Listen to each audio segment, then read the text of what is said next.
Hello दोस्तों, आइए आपके बीच एक और कहानी लेकर आए हैं। दोस्तों, आज की इस कहानी में आप सभी का स्वागत है। दोस्तों, आज की इस कहानी का नाम है पढ़ी लिखी बहू या एक मोटिवेशन मोरल स्टोरी है। तो दोस्तों, चलिए हम आप लोगों के बीच कहानी को जो है स्टार्ट करते हैं। गांव के चौधरी नारायण अपने इलाके के सम्मानित व्यक्ति थे। उनका एक ही बेटा था, मोहन।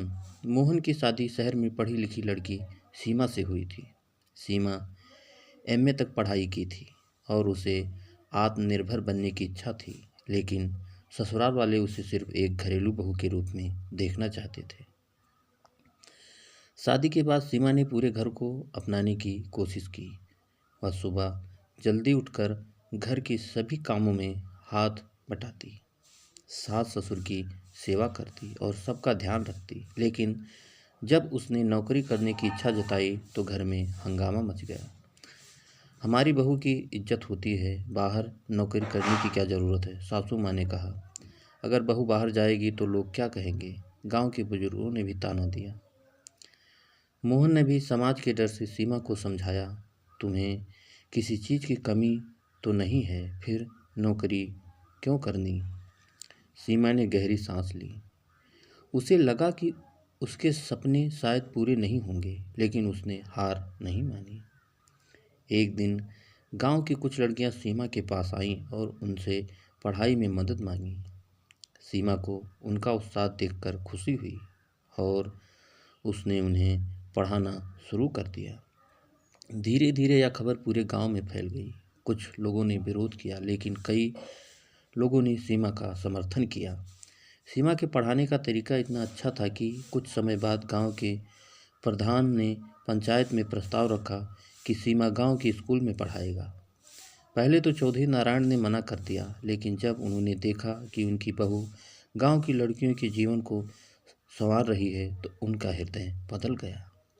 अगर मेरी बहू घर की इज्जत है तो वह गांव की बेटियों का भविष्य भी संवार सकती है, उन्होंने गर्व से कहा। धीरे धीरे सीमा की मेहनत रंग लाई। गांव की लड़कियां अब पढ़ने लगी और कई ने आगे जाकर बड़ी नौकरी भी हासिल की। चौधरी नारायण, जो कभी बहू के नौकरी करने के विरोध थे, अब गर्व से कहते, मेरी बहू सिर्फ पढ़ी लिखी नहीं, समझदार भी है। इस तरह सीमा ने न सिर्फ अपने सपनों को पूरा किया, बल्कि गांव की दूसरी लड़कियों के लिए भी राह बनाई। सीमा के प्रयासों ने गांव की कई लड़कियां शिक्षा की ओर बढ़ने लगी। अब वे सिर्फ चूल्हा चौका तक सीमित नहीं थीं, बल्कि अपने भविष्य के बारे में भी सोचने लगी थी। गांव में बदलाव की हवा चल रही थी। चौधरी नारायण, जो कभी बहू की नौकरी करने के खिलाफ थे, अब खुद गांव के लोगों को समझाने लगे कि लड़कियों की पढ़ाई कितनी जरूरी है। हालांकि यह बदलाव सबको रास नहीं आ रहा था। कुछ रूढ़वादी लोग अब भी नाराज थे। एक दिन कुछ बुजुर्गों ने पंचायत में शिकायत की, चौधरी साहब, यह क्या हो रहा है। बहू बेटियां घर से बाहर निकलकर पढ़ाई करने लगी हैं, कल को ये हमारे बराबर खड़ी हो जाएंगी। चौधरी नारायण ने मुस्कुराकर जवाब दिया, अगर हमारी बेटियां पढ़ लिख कर समझदार बनेगी तो पूरे गांव का भला होगा। पहले मैं भी यही सोचता था कि औरतों को घर तक सीमित रखना चाहिए, लेकिन मेरी बहू ने मुझे सिखाया कि शिक्षा से घर और समाज दोनों का विकास होता है। उनका यह उत्तर सुनकर कई लोगों की सोच बदलने लगी।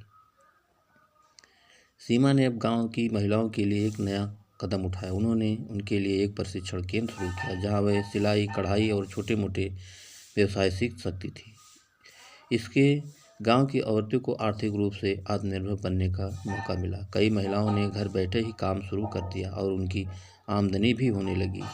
धीरे धीरे गांव की सोच पूरी तरह बदल गई। अब लोग अपनी बेटियों को स्कूल भेजने लगे, महिलाएं आत्मनिर्भर होने लगी और सीमा को पूरे गांव में सम्मान की नज़र से देखा जाने लगा।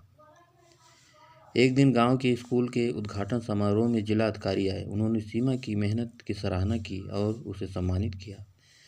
चौधरी नारायण की आंखों में आंसू बहे थे। आज मुझे अपनी बहू पर गर्व है, उन्होंने सबके सामने कहा। सीमा ने मुस्कुराते हुए जवाब दिया, बाबूजी, यह आपकी सोच में बदलाव का ही नतीजा है कि आज हम यह सब संभव हो पाया है। तो दोस्तों इस कहानी से हमें ये सीख मिलती है कि इस कहानी से हमें यह सीख मिलती है कि सही सोच और शिक्षा से समाज की रूढ़िवादी धाराओं को बदला जा सकता है। अगर एक परिवार आगे बढ़े तो पूरा गांव और फिर पूरा देश आगे बढ़ सकता है। तो दोस्तों ये कहानी आपको कैसी लगी हमें कमेंट करके ज़रूर बताइएगा, और दोस्तों एक लाइक ज़रूर कर दीजिएगा, क्योंकि आपके लाइक से हमें मोटिवेशन मिलता है। और दोस्तों अगर अभी तक आपने हमारे चैनल को सब्सक्राइब नहीं किया है तो प्लीज़ जल्दी से आप हमारे चैनल को सब्सक्राइब कर लीजिए, जिससे इसी तरह अच्छी अच्छी कहानियाँ आप लोगों के बीच पहुँचाता रहूँ और आप लोग कहानियों का आनंद उठाते रहें। तो दोस्तों एक नई कहानी के साथ आपसे फिर मुलाकात होगी, तब तक के लिए नमस्कार।